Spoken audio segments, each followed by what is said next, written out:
औज़ुबिल्लाहिमिनश्शैतानिर्रजीम बिस्मिल्लाहिर्रहमानिर्रहीम। नाज़रीन, 50 साल बाद बांग्लादेश से एक ऐसी खबर सामने आई है जिसने पूरे इंडिया की चीखें निकाल कर रख दी हैं। क्या भारत के खिलाफ बांग्लादेश और पाकिस्तान मिलकर बड़ा खेल कर रहे हैं? क्या बांग्लादेश की यूनुस सरकार का रिमोट पाकिस्तान से ऑपरेट हो रहा है? धीरे धीरे भारत के साथ संबंध वाला परिवर्तन भी हो रहा है। बांग्लादेश में हिंदुओं पर हमले बढ़े हैं। बांग्लादेश की नई सत्ता के मन में पाकिस्तान और चीन के प्रेम वाले तराने क्यों बज रहे हैं? 50 साल बाद पहली मर्तबा ऐसा हुआ है, इंडिया को बांग्लादेश में अपनी की हुई इन्वेस्टमेंट डूबती हुई नजर आ रही है।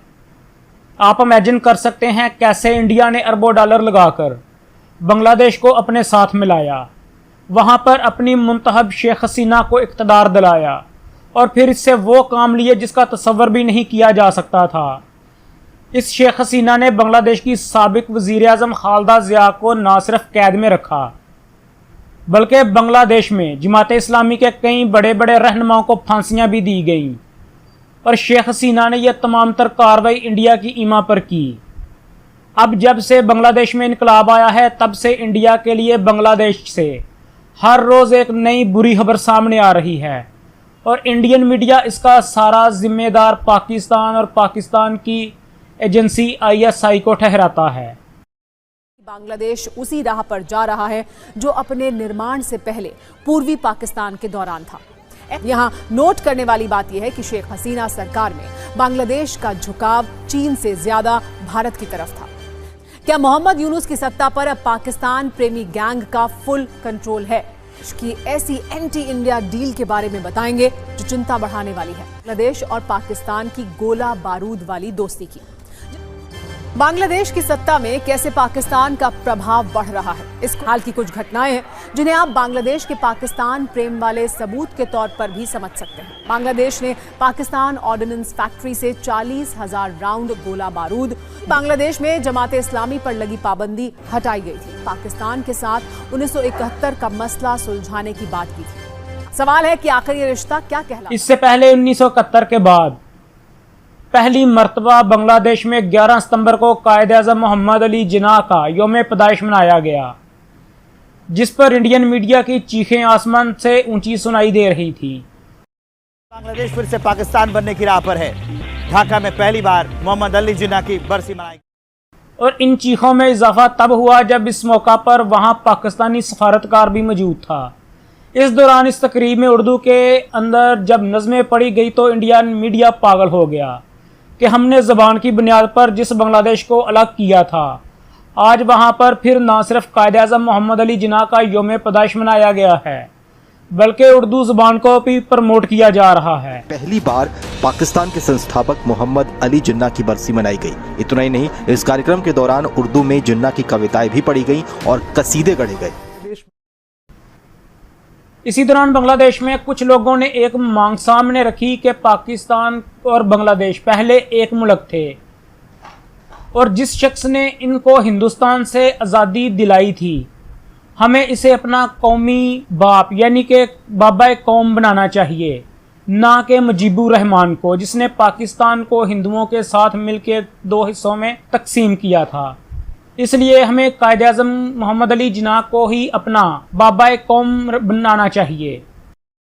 जिन्ना की मौत के 76 साल पूरे होने के मौके पर ढाका में प्रोग्राम हुआ। इस दौरान जिन्ना को याद किया गया और मांग की गई कि मुजीबुर रहमान की जगह मोहम्मद अली जिन्ना को बांग्लादेश का राष्ट्रपिता घोषित कर दिया जाए। और लोगों ने अपने असली लीडर को जो है वो चुन लिया। कायद की कौम 2 मुल्कों में बस रही है, एक बांग्लादेश है और एक पाकिस्तान। अभी भारतीय मीडिया इसी खबर पर सोग मना रहा था कि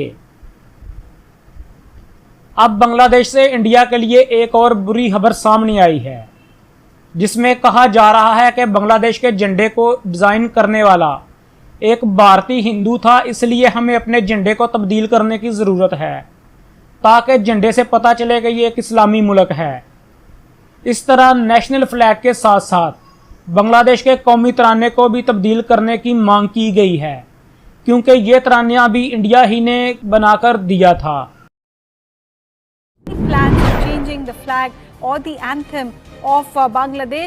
पाकिस्तान के प्यार में ये नया बांग्लादेश किस कदर दीवाना हो चुका है, आप ये भी देख रहे हैं। कि बांग्लादेश का जो नेशनल एंथम है और नेशनल फ्लैग है वो दोनों ही हटाए जाने चाहिए और उनकी जगह नया नेशनल एंथम और नया नेशनल फ्लैग इनोवेट करना चाहिए। बांग्लादेश में एक और नई डिमांड उठी है और ये डिमांड है बांग्लादेश के नेशनल एंथम, नेशनल फ्लैग और इवन कॉन्स्टिट्यूशन को चेंज करने को लेकर। बांग्लादेश के इस नेशनल एंथम अमर सोनार बांग्ला को लिखा था भारत के लेजेंडरी पोएट रविंद्रनाथ टैगोर ने। और अब इसी the recent controversy that the Bangladeshi fundamentalist demanding that there should be a change in the national anthem and the national flag also. India ने, और इसलिए आप जान के हैरान होंगे बांग्लादेश में जो कट्टरपंथी हैं जो लगातार बढ़ते जा रहे हैं, ये डिमांड कर रहे हैं कि पहली बात बांग्लादेश का जो नेशनल फ्लैग है ये चेंज कर दो और फिर बांग्लादेश का जो नेशनल एंथम है वो भी चेंज कर दिया जाए। क्या बांग्लादेश की यूनुस सरकार का रिमोट पाकिस्तान से ऑपरेट हो रहा है? बांग्लादेशी कट्टरपंथियों का ये मानना है कि बांग्लादेश का जो नेशनल एंथम है which was actually written by our respected Rabindranath Tagore, Bangladeshi national anthem which is written by Rabindranath Tagore, who's the यानी बांग्लादेश का जो नेशनल एंथम है अमर सोनार बांग्ला, उसे भारत ने थोपा है बांग्लादेश पर। इनको एक ऐसा नेशनल एंथम चाहिए जहां पर इस्लाम रिलीजन पर ज्यादा फोकस किया गया हो। और यहाँ पे आप नोट कर पाओगे पाकिस्तानी ऑफिशियल्स और जो पाकिस्तानी गवर्नमेंट है ये बहुत सारा इंटरेस्ट शो कर रही है आज के समय बांग्लादेश पर। ऐसे में इस डिमांड का उठना ये थोड़ा परेशान करने वाला है। थ्रूआउट द वर्ल्ड जो उनकी पहचान है वो उसी को चेंज करने में लगे हुए हैं। अब इन दोनों खबरों के बाद इंडियन मीडिया अपना ज़हनी तवाज़ुन खो बैठा है और इसका सारा इल्ज़ाम पाकिस्तान पर लगा रहा है। इंडियन मीडिया कह रहा है कि हम लाखों डॉलर लगाकर बांग्लादेशी अवाम में पाकिस्तान के लिए नफरत पैदा करने की कोशिश कर रहे थे और ISI ने 50 साल की हमारी तमाम कोशिशों और इन्वेस्टमेंट को खामोशी से तबाह कर दिया है। अब आप लोग कमेंट बॉक्स में बताएं क्या वाकई ही इसके पीछे पाकिस्तान या पाकिस्तान की खुफिया एजेंसियां काम कर रही थीं।